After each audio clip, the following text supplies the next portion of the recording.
Hi hello எல்லோருக்கும் வணக்கம். நான் மகாதேவன். இன்னைக்கு ஒரு வீட்டுல பேய் இருந்து பார்த்திருப்பீங்க, ஒரு பொம்மை மேல பேய் இருந்து பார்த்திருப்பீங்க, ஒரு மனுஷன் மேல கூட ஒரு பேய் இருந்து பார்த்திருப்பீங்க. ஆனா ஒரு போன் நம்பருக்கு பின்னாடி ஒரு பேய் இருந்திருக்குன்னா நம்ப முடியுமா? எப்படிடா போன் நம்பருக்கு பின்னாடி ஒரு பேய் இருக்கும் அப்படின்னா, ஒரு நம்பரை 3 பேர் யூஸ் பண்றாங்க.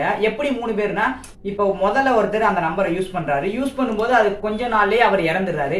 திருப்பி அவர் இறந்த உடனே அதே நம்பரை இன்னொருத்தர்கிட்ட கொடுத்து அவர் யூஸ் பண்றாரு. அவரும் ஒரு கொஞ்ச நாள்ல இறந்துறாரு. இது மாதிரி 3 பேருமே கொஞ்ச நாள்லயே இறந்துறாங்க அந்த நம்பரை யூஸ் பண்றதுனால.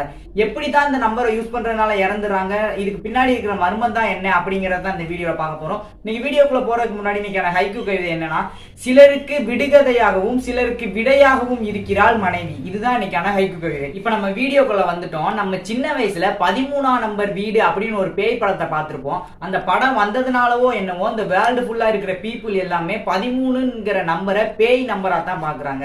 அந்த 13ங்கிற நம்பரையே அவங்க அவாய்ட் பண்ணத்தான் செய்யறாங்க. எப்படி அப்படின்னா, இப்போ ஒரு அபார்ட்மெண்ட் இருக்குன்னா அதுல 13வது மாடியை அவங்க செலக்ட் பண்ணாம 12வதோ 14வது ஃப்ளோரையோ அவங்க செலக்ட் பண்றாங்க. இப்போ ஒரு ஹோட்டலுக்கு போனாலும் 13வது ரூம் அவாய்ட் பண்றாங்க. அது மாதிரி நிறைய இடத்துல 13ஆம் நம்பர் அவங்களுக்கு பிடிக்காததாகவும், அதாவது பேய் நம்பர் அப்படின்னு நினைச்சதுனால அவங்களுக்கு ரொம்ப பயமா இருக்கு. பல்கேரியாவில் 0888888 இந்த நம்பர்ல ஏதோ ஒரு மர்மம் இருக்குன்னு அந்த மக்கள் சொல்றாங்க.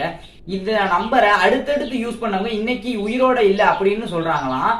இந்த நம்பரை இனிமேல் யாருக்கும் கொடுக்க கூடாது அப்படின்னு அந்த நாட்டோட கவர்மெண்டே தடை போட்டுட்டாங்களாம். இந்த நம்பரை யூஸ் பண்ணவங்க மொத்தம் 3 பேர் இறந்தாங்க. அடுத்து அதை எப்படிதான் இறந்தாங்க அப்படிங்கறத இப்ப பார்க்கலாம் வாங்க. இந்த நம்பரை ஃபர்ஸ்ட் யூஸ் பண்ணது யாருன்னா, அதே நாட்டுல இருக்கிற மொபிடெல் நெட்வொர்க் அப்படிங்கிற கம்பெனியோட சிஇஓ தான் இதை ஃபர்ஸ்ட் யூஸ் பண்ணியிருக்காரு. இவர் இந்த போனை யூஸ் பண்ண கொஞ்ச நாள்லயே இவருக்கு கேன்சர் வந்துருச்சான். இவர் கேன்சர் வந்ததுனால 48 வயசுலயே இறந்துறாரு. இவருக்கு கேன்சர் வர்றதுக்கு காரணம் ஏதோ ஒரு ரேடியோ ஆக்டிவ் பொருளை யூஸ் பண்றதுனாலதான் கேன்சர் வந்துச்சு அப்படின்னு ஒரு சில ரிசர்ச் எல்லாம் சொல்லுதான். ஆனா இவர் ரேடியோ ஆக்டிவ் பொருளை இவரோட ஆபீஸ்லயோ வீட்லயோ இவரோட கார்லயோ இல்லையா.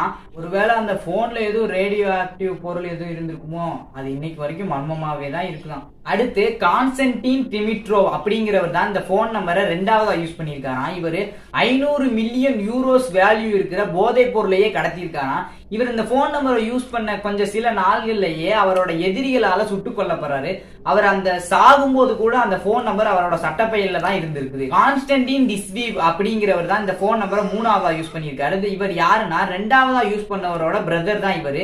அவர் இறந்த உடனே அவரோட நம்பரை இவருக்கு கொடுத்துறாங்க. இவரும் கள்ளச்சந்தையில கோக்கைன் அதெல்லாம் வித்துட்டு வர்றாரு.